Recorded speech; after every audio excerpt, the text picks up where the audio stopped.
এটা বাঘের বরাবর দাঁড়ায় বলে,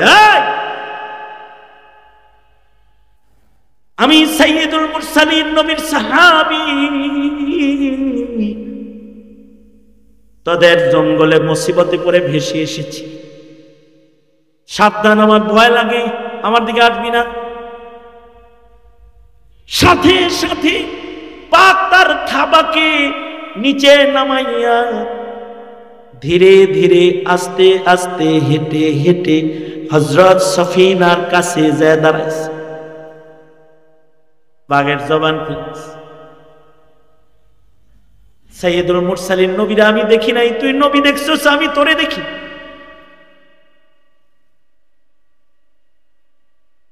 তুই তোর হাতটা আমার পিঠের উপরে রাখ, জঙ্গলের সবাই বুঝবে তোর লগে আমার খাতির, আমি জঙ্গলের রাজা। ভয়াল জঙ্গল পার করে দেব আমি আমার জিম্মায়।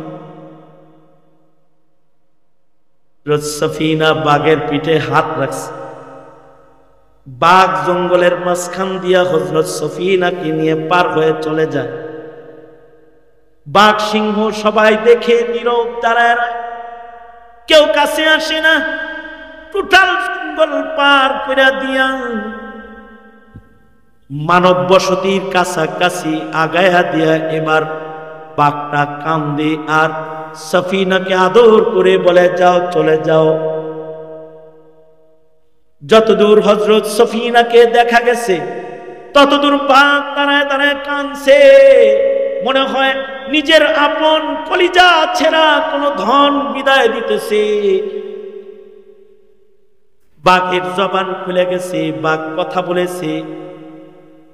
আল্লাহ পাকের কুদরত, আল্লাহ বলাইলে বাঘ কথা কয়, আসহাবে কাহফের কুকুর কথা কয়। মূর্তি খালি তোগর অপছন্দ না, আমারও অপছন্দ, আমি তোদের দলের, তারাইস না, আমি তোদের সাথে থাকবো। কুকুর সহ 7 আল্লাহর গোলাম যে ঘুমায় পড়ছি 309 বছর, 309 বছর পরে আল্লাহ ঘুম ভাঙছে। এমনকি আল্লাহ তাআলা সূর্যকে বলে, সূর্য সাবধান, এখানে তাওহীদ পছন্দ গোলাম ঘুমাইছে, ওদের চোখে যেন আলো না লাগে, কক্ষপথ পরিবর্তন করে উঠা যান, গর্তের ভেতরে যেন সূর্যের আলো না যায়, ওদের ঘুম যেন ভেঙ্গে না যায়। এবার সূর্য দূর দিয়া উঠা যায়, ডুইবা যায়, ভিতরে আলো যায় না। 309 বছর পরে ঘুম ভাঙ্গাইছি। ঘুম থেকে জায়গায় একজন আরেকজনের কয়, কিরে খুব ঘুমাইছ? কতক্ষণ ঘুমাইলাম রে? কেউ কয় আধা দিনের কম না, কেউ কয় 1 দিনের কম না।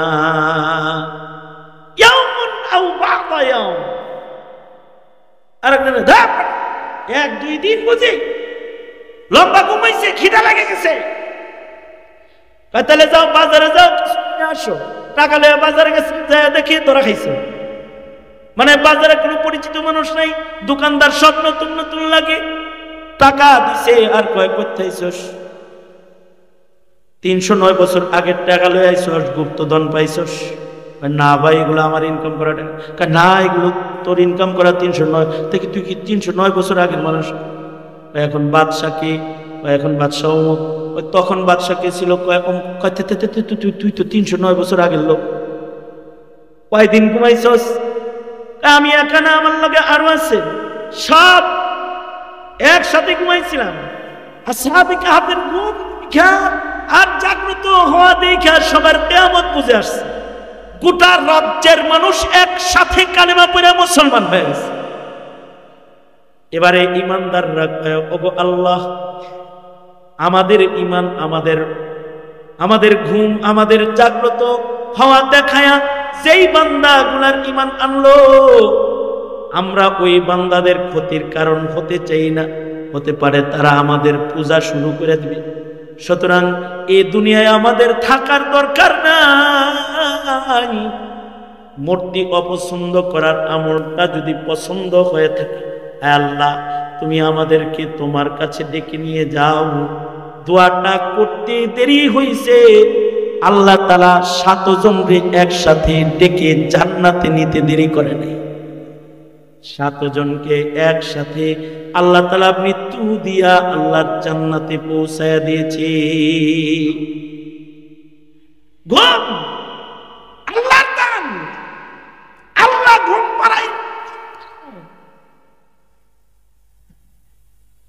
আল্লাহ ঘুম পাড়াইলে কলা পাতায় ঘুম পাড়ায়, আল্লাহ ঘুম পাড়াইলে মসজিদেও ঘুম পাড়ায়, আল্লাহ ঘুম পাড়াইলে শান্তিতে নিজের জন্মভূমিতেও ঘুম পাড়ায়। আর আল্লাহ যার ঘুম জন্মভূমিতে হারাম করে দেয়, সে মুদির ঘরে যায় ঘুমায় যায়, নিজের ঘরে ঘুমায়। রবের দান। তবে ঘুম আল্লাহ পাড়াইলে জাগ্রত হওয়ার উপায় থাকে না। এখন বান্দারে যদি আল্লাহ ঘুম পাড়ায় আর যদি ফজর কাজা হয়, তো বান্দা আমল করবে কেমনে? এই জন্য নবীরাও একদিন ঘুম পাড়ায়, অথচ অ্যালার্ম ঘড়িয়ে আসে বেলাল, বেলাল নিজেও ঘুমাইতেছে। আল্লাহর রাসূল বেলালকে বলছে, বেলাল জাগাই দিস? কিন্তু কয়, জি হুজুর। কোন কি? আমি জাগাই দেব ইনশাআল্লাহ। সব ঘুমায় পড়ছে। কতক্ষণ পরে বেলালও ঘুমাইছে। আবু বকরের ঘুম ভাঙছে সূর্য ওঠার পরে। আবু বকর চোখ খুলে দেখে নবী ঘুমায়, বেলাল ঘুমায়, সব ঘুমায়। আবু বকর বলে, মাতব্বরি করার কাম আমার না। আবু বকর জাগ না, কিন্তু সাথে সাথে আবার চোখ বন্ধ করে আলাইছে। আল্লাহর রাসূল ঘুমাইতেছে, আমি চোখ খোলা রাখলে আল্লাহর নবীর বিরুদ্ধে চলে যাবো। নবী ঘুমায় তো আবু বকর চোখ বন্ধ করে আলাইছে। কতক্ষণ পরে হযরত উমরের ঘুম ভাঙছে। উমর তো আর আবু বকর না, উমরের লোক গরম, যে বেলালকে যে গুতা মেরে কয়, কি উড়ানোর কথা আছে, ওরা ঘুম আজকে দিলাম একটা। আল্লাহর রাসূল বলে, চলো যাই, জায়গা ছাড়াও, সবাই যায় একসাথে নামাজ আদায় করবো জামাতে। কাজা নামাজ কেমনে পড়বে আল্লাহর রাসূল নবীজিকে দিয়ে শিখানোর জন্য আল্লাহর রাসূলকেও ঘুম পাড়ায় দিলেন। কিন্তু একটা নামাজ আছে, যেই নামাজটা জাগ্রত অবস্থায় কাজা হয়, সেই নামাজটা হলো সালাতুল আসর। যদি সামান্য অবহেলা কেউ করে নেয়, অবহেলা করলে সূর্যটা আস্তে করে ডুবে যায়। আল্লাহ তাআলা বলে, আসরের নামাজের কসম, সালাতুল আসরের কসম, ওয়াক্তের কসম, কালের কসম, হায়াতকে মূল্যায়ন করো গোলাম, হায়াত মূল্যায়নকারী হও। যদি অবহেলা করো তাইলে কিন্তু আসরের মতো হঠাৎ ডুবে যাবে। সময়কে মূল্যায়ন করো, হায়াতের মূল্যায়ন করো। জিন্দেগীর সময়কে অবহেলায় হেলায় খেলায় নষ্ট কইরো না। অবহেলা করলে হঠাৎ দেখবি তোমার জীবন সূর্যটা আসরের ওয়াক্তের মতো ডুবে গেছে, আর আজরাইল সামনে দাঁড়ায় গেছে। যদি আজরাইল দাঁড়ায় যায় আর যদি হেলায় খেলায় হায়াত কাটাও, তাহলে কিন্তু ক্ষতিগ্রস্ত হয়ে যাবে, দোজখের আগুনে নিক্ষিপ্ত হয়ে যাবে। কারণ আদ-দুনিয়া মুদবিরাতুন ওয়াল আখিরাতু মুকবিলাতুন। দুনিয়া পেছনে যাইতেছে, কবর তোমার সামনে আসতেছে। সব মানুষের সামনে কবর যাইতেছে, কবর আগাইতেছে আর দুনিয়া পিছাইতেছে। সব মানুষ এই হায়াতের নিসবতে ধ্বংসের ভেতরে আছে। সবার হায়াত কমতেছে, সবাই দৌড়ে কবরের দিকে যাইতেছে। আছে যারা কবরের দিকে যায় না, যারা জান্নাতের দিকে যায়, যারা আল্লাহর দিকে যায়, যারা দুনিয়ার হায়াত শেষ করে জান্নাতের হায়াতের দিকে আগায়। একটা দল আছে, তাদের মরণে ধ্বংস নাই, তাদের হায়াত ফুরাইলি দুশ্চিন্তা নাই। ইল্লাল্লাযীনা আমানু ওয়া আমিলুস সালিহাত ওয়া তাওয়াসাউ বিল হাক্কি ওয়া তাওয়াসাউ বিস সাবর। এই 4 কাম হায়াতে যারা করবে, মরণ আসলে তাদের ভয় নাই, দুনিয়ার হায়াত শেষ হলে তাদের ভয় নাই। দুনিয়া থেকে তারা বের হবে, মরণ দরজা দিয়া আল্লাহর জান্নাতে তারা ঢুকে যাবে। সুবহানাল্লাহ। মক্কি সূরা, সূরার সিরিয়ালে 103 নাম্বার, আর নাজিল হওয়ার দিক দিয়ে 13 নাম্বার, 3 আয়াত বিশিষ্ট একটি সূরা আপনাদের সামনে তিলাওয়াত করেছে, হাদিস পড়েছে। সূরাটার গুরুত্ব এত বেশি যে ইমামে শাফিঈ রাহমাতুল্লাহি আলাইহি বলেন, এই উম্মতকে যদি আল্লাহ শুধু সূরা আসর দিত, আর যদি কোনো আয়াত হাদিস নাও দিত, উম্মত যদি এই সূরার উপরে চলতো কিয়ামত পর্যন্ত, তো এই সূরাটাই গোটা উম্মতকে জান্নাতে নেওয়ার জন্য যথেষ্ট ছিল। সাহাবীদের একটা আমল হইল, সাহাবীরা একজন আরেকজনের সাথে দেখা হইলে এই সূরা পড়া শোনায় দিত। আমার যেহেতু আপনাদের সাথে সাক্ষাৎ, সাহাবীদের একটা আমল নকল করলাম, এই সূরা আপনাদেরকে পড়ে শোনাইলাম। সাহাবীরা তো উলাইকা হুমুল মুমিনুনা হাক্কা, তারা প্রকৃত ঈমানদার। ওনাদের আমলের নকলের বরকত যদি আল্লাহ আমাদের দেয়, আমরা লাভবান হয়ে গেলাম। এই মানুষে সূরাটা তিলাওয়াত করেছে। কোরআনে কারীম পুরাটা আল্লাহর কথা। কার কথা? জোরে বলেন, আরো জোরে বলেন। আমাদের মালিক কে? আসমান জমিন কার? কোরআন কার কালাম? কোরআন পুরাটা আল্লাহর কথা। কোরআনে আল্লাহ পাকের কথার ভেতরে আল্লাহ তাআলা অসংখ্য জায়গায় কসম করে করে কথা বলছে। আমাদেরও খাসলাত হলো আমরা কসম করে কথা বলি। মানুষের খাসলাত, মানুষ কথা কসম করে বলে। আল্লাহ তাআলাও কোরআনে জায়গায় জায়গায় কসম করে কথা বলছেন, কিন্তু মানুষের কথায় কসমের উদ্দেশ্য ভিন্ন, আর আল্লাহর কথায় কসমের উদ্দেশ্য ভিন্ন। মানুষ কসম করে তার কথাকে ওজন বাড়ানোর জন্য, তার কথাকে বিশ্বাস্য বানানোর জন্য, তার কথাটা মার্কেটে সবাইরে আস্থার সাথে গ্রহণ করার জন্য কসম করে। যেমন, তুই এই কামটা করছস, না ভাই আমি করি নাই। তুই ছাড়া কেউ করে নাই, না আমি করি নাই। তুই ছাড়া কেউ সাহসী হবে না, তুই করছস, না ভাই আল্লাহর কসম করি নাই। তাইলে মনে হয় করস নাই। তার মানে 3 বার কসম ছাড়া কইছে, বিশ্বাস করে নাই, কসম করছে, আর কথাটার ওজন বাড়ছে, তো কয় ঠিক আছে তাহলে করস নাই। মানুষের খাসলাত কসম বিশ্বাস করে, কসমের কথা গ্রহণ করে, আর মানুষ তার কথাকে ওজনদার বানানোর জন্য কসম করে। কিন্তু আল্লাহ তাআলা আল্লাহর কথায় মানুষের বিশ্বাস করানোর জন্য আল্লাহ কসম করেন নাই। আল্লাহর কথা কসম করে সত্য বানানোর দরকার নেই। ওমান আসতাকু মিনাল্লাহি কিলা, আল্লাহর চাইতে সত্যবাদী আর কেউ আছে? জোরে বলেন। ওমান আসতাকু মিনাল্লাহি কিলা, আল্লাহর চাইতে সত্যবাদী আবার কি? সুতরাং আল্লাহর কথা কসম করে সত্য বানানোর দরকার নেই। আল্লাহর কথা সব সত্য, এটাই ঈমান। কসম কইরা আল্লাহর কথা বড় বানানোর দরকার নাই। কালামুল মুলুকি মুলুকুল কালাম, আল্লাহর কথা এমনি কথার রাজ্যের রাজা, রাজার কথা কথার রাজ্যের রাজা কথা। এটা কসম করে এটার ওজন বানানোর কোনো দরকার নেই। তবে আল্লাহ তাআলা আসরুন শব্দটা কোরআনের সূরা আসরের শুরুতে কসম করেছেন। এরকম জায়গায় জায়গায় আল্লাহ কসম করেছেন, বিভিন্ন জিনিসের কসম করেছেন।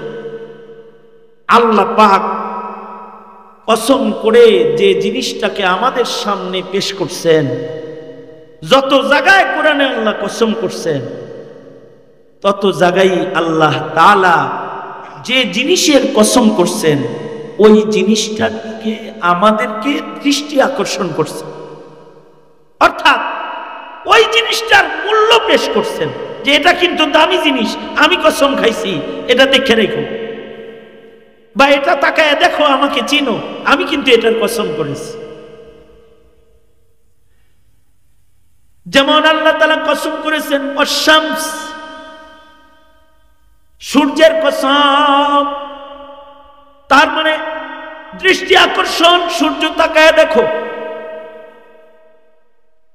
সূর্য এত বড়, তাহলে সূর্য যিনি বানাইছে তিনি কত বড়। ওয়াশামস, সূর্য তাকায় দেখো, সূর্যের আলোর যদি হয় এত পাওয়ার, এটা যিনি বানাইছে তার কত পাওয়ার। ওয়াল কামার, সুন্দর চাঁদ নজর করে তাকায় দেখো, চাঁদ যেমন একরকম থাকে না, তুমিও একরকম থাকবে না।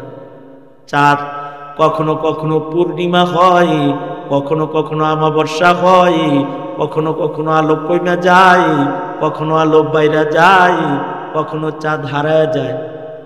সূর্য কখনো উদয় হয়, কখনো ডুবে যায়। তোমার উদয় আছে, তোমারও অস্ত আছে। তোমার জীবনে কখনো কখনো সূর্যের যেমন গ্রহণ আছে, তোমারও গ্রহণ আছে।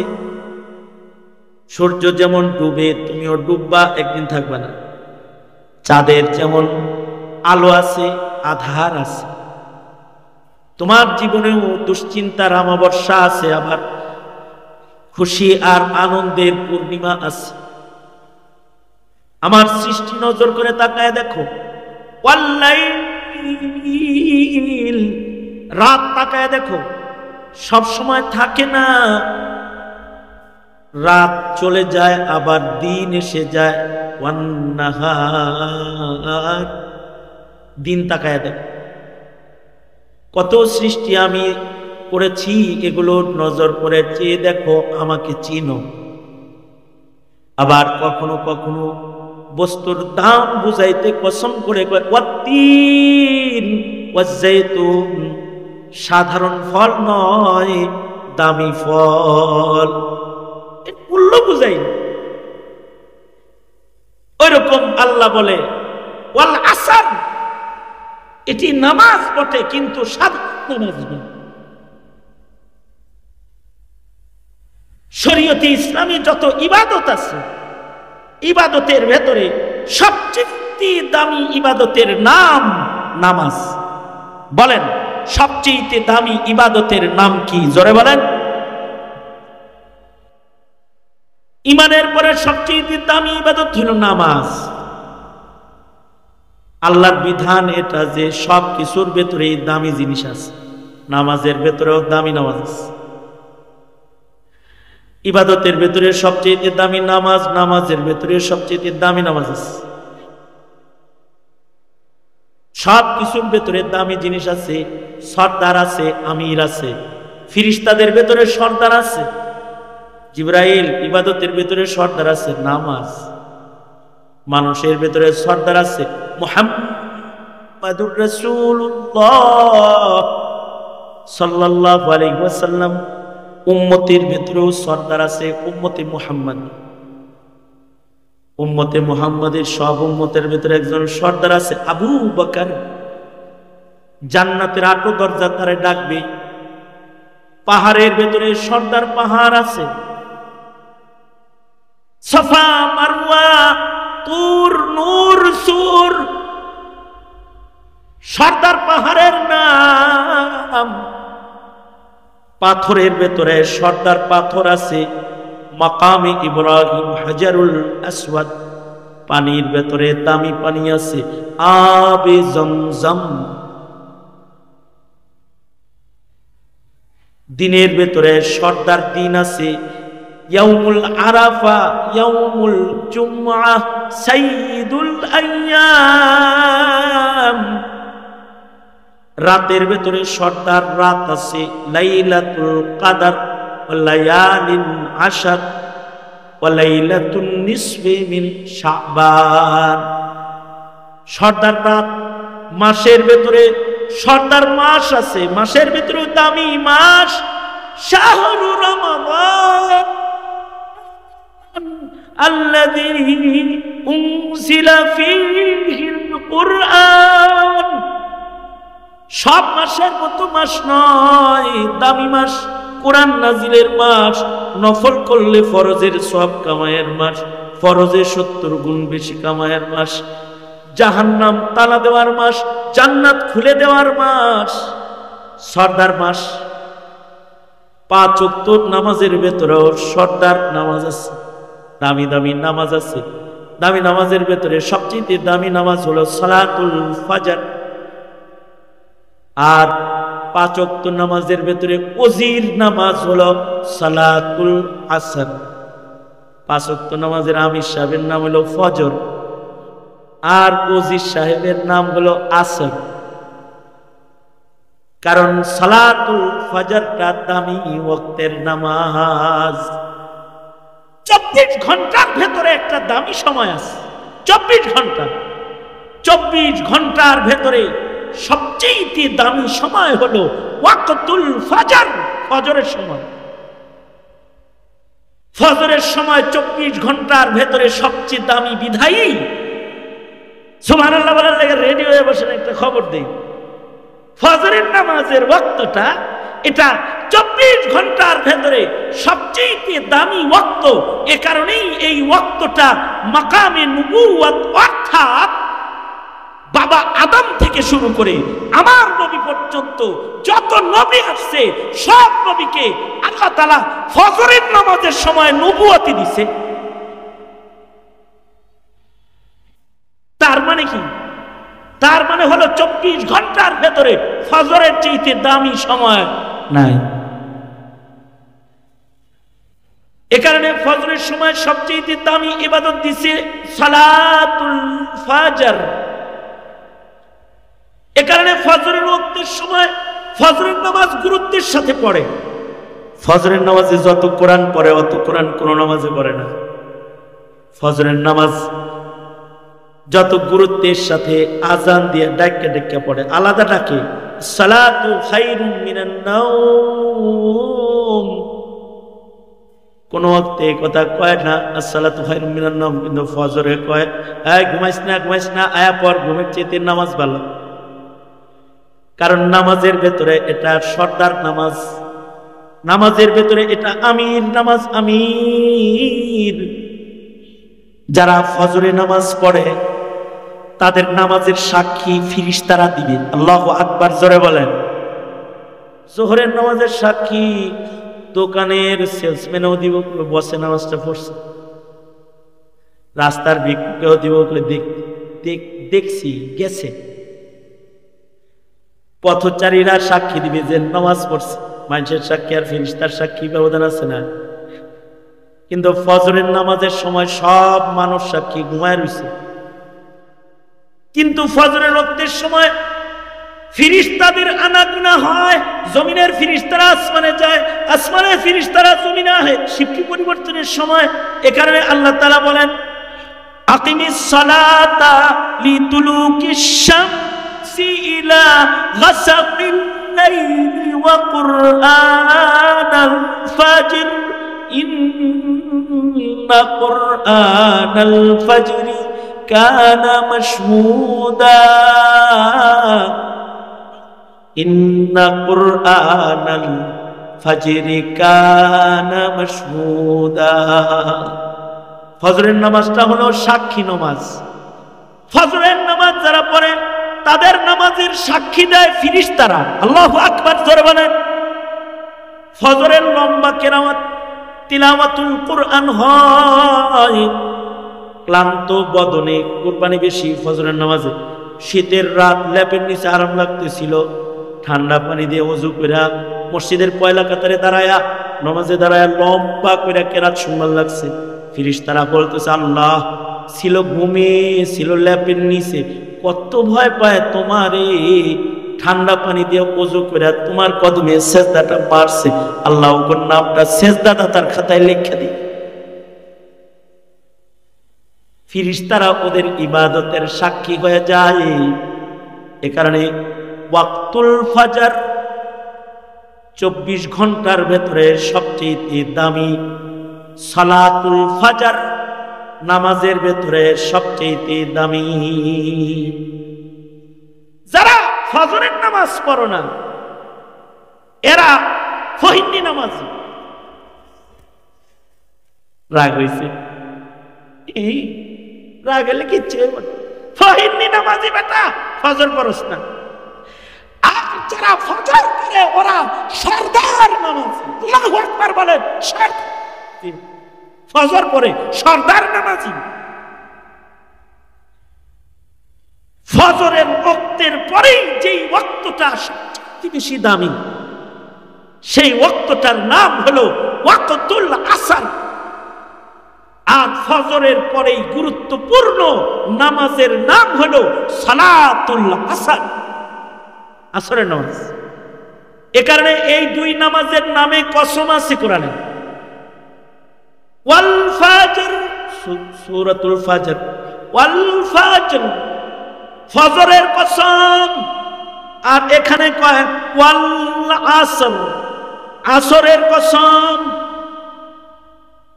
তার মানে হলো আসরের নামাজটা দামি নামাজ। দামি নামাজের কসম আল্লাহ করতেছেন। এত দামি আল্লাহ কয় হাফিজু আলাস সালাওয়াতি ওয়াস সালাতিল মুস্তা, নামাজ পড়ো, বিশেষভাবে নামাজ হেফাজত করবা। আসরের নামাজ সব নামাজ হেফাজত করবা, কিন্তু আসরটারে দীক্ষা শুনে রে। কারণ কি? কারণটা শোনার পরে ভালো করে একটা সুবহানাল্লাহ বলেন। কারণ হলো ওয়াক্তুল আসর এটাও দামি, ওয়াক্তুল ফজর মাকামে ভিলায়াত, মাকামে নবুওয়াত। আর ওয়াক্তুল আসর মাকামে ভিলায়াত। আসর যারা গুরুত্বের সাথে পড়ে আল্লাহ তাআলা ভিলায়াতের মাকাম তাদের আল্লাহ তাআলা দান করে। কারণ হলো ঘুমন্ত অবস্থায় একটা নামাজ কাজা হয়, নবীজিকেও আল্লাহ কাজা করাইছেন। ফজর ঘুমে বেলালরে দায়িত্ব দিছে, উড়াই দিস। ঘুমদাতাকে পরীক্ষায় ঘুম ধরবো না বেটা, আল্লাহ ঘুম লয়ে গেল। ঘুমদাতাকে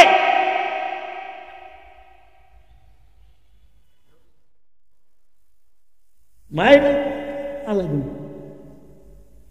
ঘুম দেয় কে? আল্লাহ। আল্লাহ যদি ঘুম দেয় কাউরে, তাহলে সেই ঘুম অনেক সময় লম্বা হয়ে যায়, অ্যালার্ম বাজে, করার কিছু থাকে না।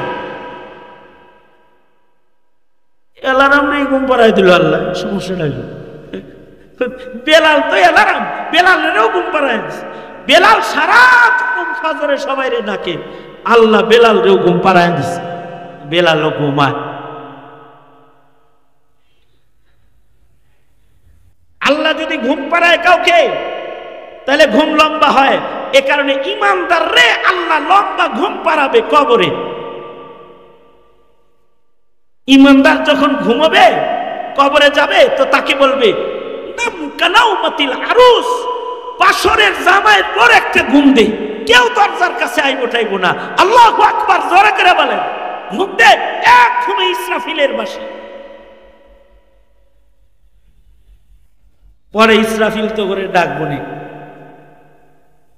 আল্লাহ তাআলা সূরা কাহাফে আছে, আসহাবে কাহাফকে ঘুম পাড়াইছে ঘুমে 309 বছর। কয় বছর? এই কয় বছর? কয় বছর? 309 বছর। এক ঘুমে 309 বছর। কিসের বদলায় ঘুম? অনেক নামাজ পড়ছে তাই, অনেক রোজা তাই না, আরামের একটা ঘুম উপহার দিছে আল্লাহ তাদেরকে। কিসের বদলায়? মূর্তি অপছন্দ করার গুণের বদলা। কিসের বদলা? কিসের বদলা? কিসের বদলা? আমি আল্লাহর কাছে দোয়া করি, সারা জন মৌলবীরা ভাস্কর্য আর মূর্তির বিরুদ্ধে ওয়াজ করলো, কিন্তু 5 তারিখের থেকে 6 তারিখ সন্ধ্যার ভেতরে টোটাল বাংলাদেশের সব মূর্তি ধুলার সাথে মিশাইয়া দিল। কোনো আলেম মূর্তি ভাঙে নাই, কোনো ছাত্র মূর্তি ভাঙে নাই, কিন্তু মূর্তি অপছন্দকারী ইব্রাহিমের সন্তানরা বাংলাদেশের স্কুল কলেজেও আছে। ওরা মূর্তিকে শোয়ায়া মূর্তির উপরে মুইতা দিছে, বেটা মুইতা দিছে সেও করছেন।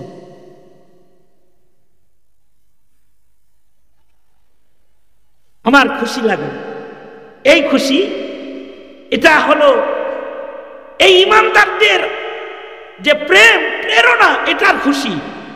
আমার মন বলে ওদের এই আমলটা যদি আল্লাহ কবুল করে থাকে, কবরে যাওয়ার সাথে সাথে বলবে হাসিনার বহুত্ববাদের মিশন তসনসকারী তোরা একত্ববাদ প্রেমী আমার ইমানদার বান্দা, আরামে আসাবে কাহাফের মতো ঘুমা, কেউ তো করে ডিস্টার্ব দিবে না, ঘুমায় পড়।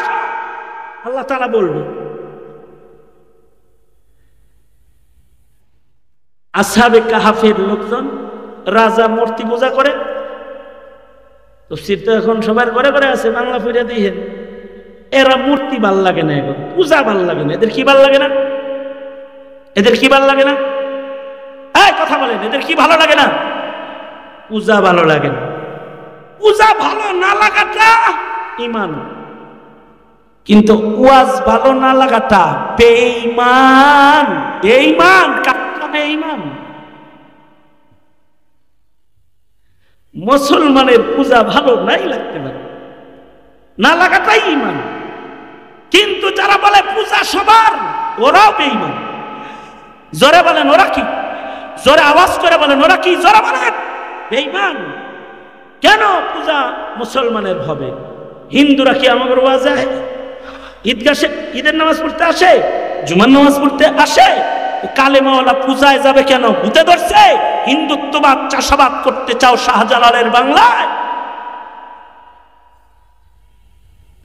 মূর্তি অপছন্দ, বাস এই ইমানের কারণে 309 বছর ঘুম পাড়াইছে একটানা। খালি মানুষ ঘুম পাড়ায় নাই, এর ভিতরে একটা কুত্তা ছিল, হেরো মূর্তি ভাল লাগে না। মানে এই 7 জন যখন মেলার থেকে বাইরে হইছে, জঙ্গলে যাইব, কুত্তা একটা পিছে পিছে আসে। 7 জনে কয় খিরি জ্বালায় বললাম আমরা যাই নিরিবিলি, ঘেউ ঘেউ পাঠিয়ে না হে কেন?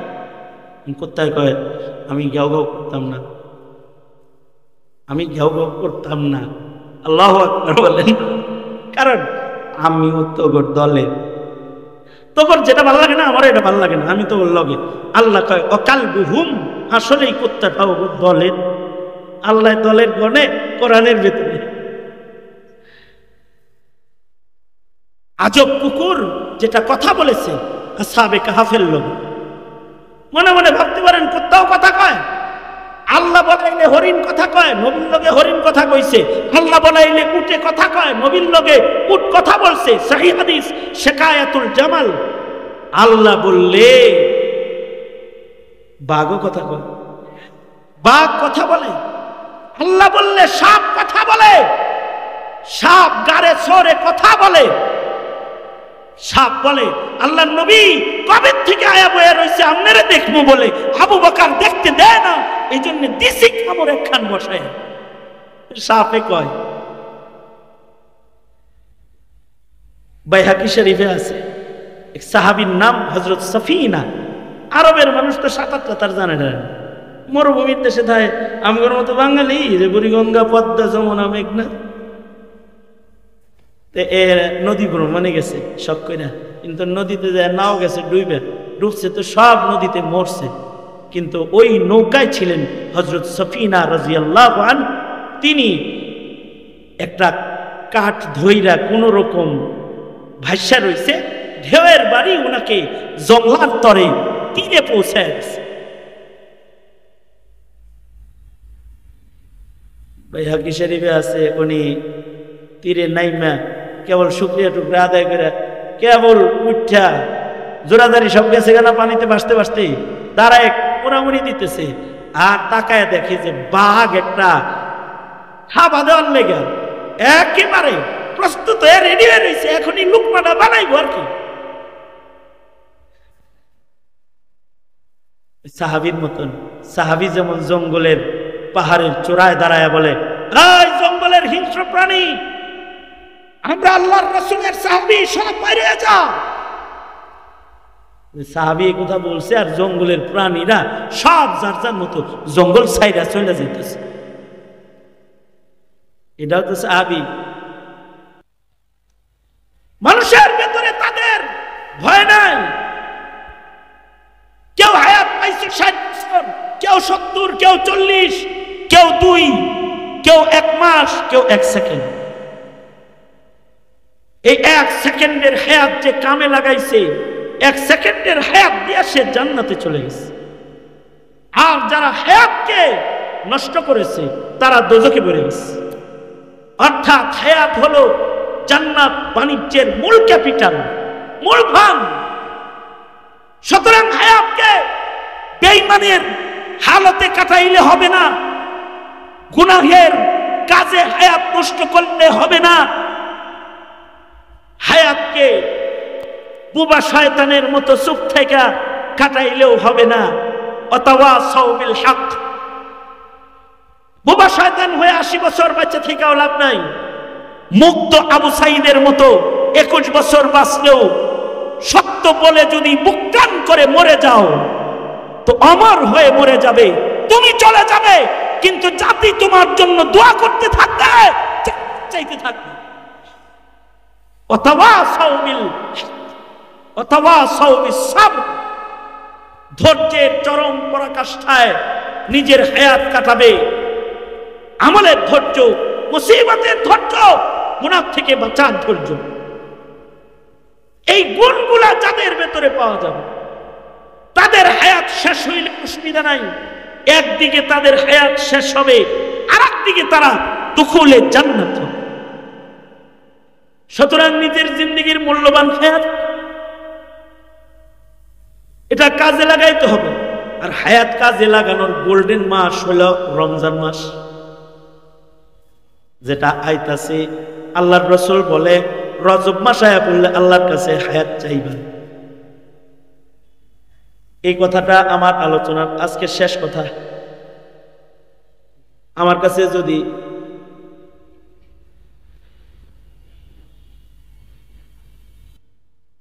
ডাক্তার কোম্পানির এক লোক আইছে, আমি বললাম দাওয়াত দিতে আইছে, আপনার কোম্পানিতে কি কি ওষুধ বানায়? সব আমার খাতির দরকার, কারণ বাড়িতে রোগীর অভাব নাই।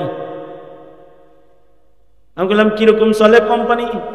কম্পিটিশন বিজনেস তেমন ভালো না। আমাকে একটা বুদ্ধি দিতে পারি, বিজনেস চাঙ্গা হয়ে যায়। একটা ওষুধ আপনার কোম্পানিকে বানাইতে বলেন তো, ভ্যাকসিনকো অথবা স্কয়ার, এগুলোর সবগুলোর ডিগবাজি দিয়ে 1 নম্বরে চলে যাবেন। কি ওষুধ? একটা বড়ি বানাইবেন, যার উপরে লিখে দিবেন হায়াত বড়ি। রসিকতা করেন, করি, ফাঁক পাইলে, চান্স পাইলে করি, আমরা লয়ে করতেছি। কোম্পানিরে বলেন হায়াত বড়ি বানাইতে, হায়াত বড়ি মার্কেটিং করে বেচা লাগবো না, আপনার ইফটিজিং করে লয়ে যাব, সুমায়া টুমায়া লয়ে যাব টাকা দিয়ে। হুজুর এটা কি হয়? আমি কইলাম হ্যাঁ, দুনিয়ার একজন ডাক্তার আছে, যেই ডাক্তারের ডিসপেন্সারির ভেতরে হায়াত করি তিনি রেখে গেছে। ডাক্তারের নাম হলো মুহাম্মাদুর রাসূলুল্লাহ সাল্লাল্লাহু আলাইহি ওয়াসাল্লাম। আর তিনি রজব শাবানে একটা দোয়া শিখায় গেছে। তার সুন্নতের ডিসপেন্সারির ভেতরে, ফার্মেসির ভেতরে একটা আমল আছে। এই আমলটা যদি কেউ করে তাহলে তার হায়াত বাইরা যায়। সেটা হলো রমজান নিকটে আসলে পড়তে হয় আল্লাহুম্মা বারিক লানা ফি রাজাব ওয়া শাবান ওয়া বাল্লিগনা রমাদান। বললে মহান আল্লাহ বান্দার হায়াতটাকে বাড়ায় দেয়। আল্লাহু আকবার, জোরে করে বলেন, আমার সাথে জোরে করে বলেন আল্লাহুম্মা। আরো জোরে আল্লাহুম্মা বারিক লানা ফি রাজাব ওয়া শাবান ওয়া বাল্লিগনা রমাদান। 2 মাস পড়বেন ইনশাআল্লাহ বলেন, আরো জোরে বলেন, আরো জোরে বলবেন তো ইনশাআল্লাহ। পড়রা যদি মররা যান তারপরেও সওয়াবটা পাওয়া যাইবে। যারা দোয়া পড়বে মরে যাবে তারা রোজার মাস ইবাদত করার সওয়াব দোয়ার কারণে পাওয়া যাবে। সুতরাং হায়াত কাজে লাগাও। হায়াত কাজে লাগানোর গোল্ডেন সময় হলো রমজানুল মুবারক। আসছে রমজান, রমজানে নিজের হায়াতের মূল্য বাড়াইতে 2 মাস আগে থেকে প্রস্তুতি নাও যে আগামীর রমজান হবে আমাদের ইবাদতের রমজান ইনশাআল্লাহ বলেন, আওয়াজ করে বলেন। ইয়া আল্লাহ, ওয়াদা করিতেছি আর কোনদিন নামাজ কাজা করব না, কোরআন পড়ব, আলেমদের সাথে থাকব ইনশাআল্লাহ। চিল্লা এখন আরো জোরে, আমার সাথে 2-3টা কথা কইতে হইব। সোজা করে আল্লাহ আপনি ছবিটা ভালো করে তুললে নেন এই কথাগুলো, এইভাবে নামান, এমনি এমনি এমনি এমনি বলেন। যেই তবলিগে আলেম ওলামা নাই ওই তবলিগে আমরা নাই, যেইখানকায় আলেম ওলামা নাই ওইখানকায় আমরা নাই, যেই রাজনীতিতে আলেমের সমর্থন নাই লাঠি মারি ওই রাজনীতির কপালে ইনশাআল্লাহ। কে জোরে আওয়াজ করে বলেন ইনশাআল্লাহ, আরো জোরে আওয়াজ করে বলেন। সময় বড় গোল্ডেন সময় চলছে এখন, নতুন সরকার গঠনের সময়। ভোটটা কারে দিবা? আমি বলবো না আলেমদের দেন, এ কথা বলবো না, তবে আমি বলবো মুসলমান আর মুসলমানদের ঘাঁটিতে ইসলামের মাটিতে যারা নাস্তিকতার চাষাবাদ করে মুসলমানের বাচ্চা হয়ে তাদেরকে সিল মারবি না বলে দিলাম। ভোট দিবি তাকে যারা কাদিয়ানীকে কাফের ঘোষণা করবে, ভোট দিবি তাকে যারা নাস্তিকের মৃত্যুদণ্ডের আইন সংসদে পাশ করবে। আওয়াজ করে জোরে আওয়াজ করে বলেন ঠিক না ঠিক জোরে বলেন। ভোট দিবি তাকে যারা তোর প্রজন্মকে ঈমান শিক্ষা দিবে, তোর প্রজন্মকে হিন্দু কাদিয়ানী খ্রিস্টান বানানোর চক্রান্ত যারা করে তাদের করে বের করে দিবি ভোট চাইতে আসলে।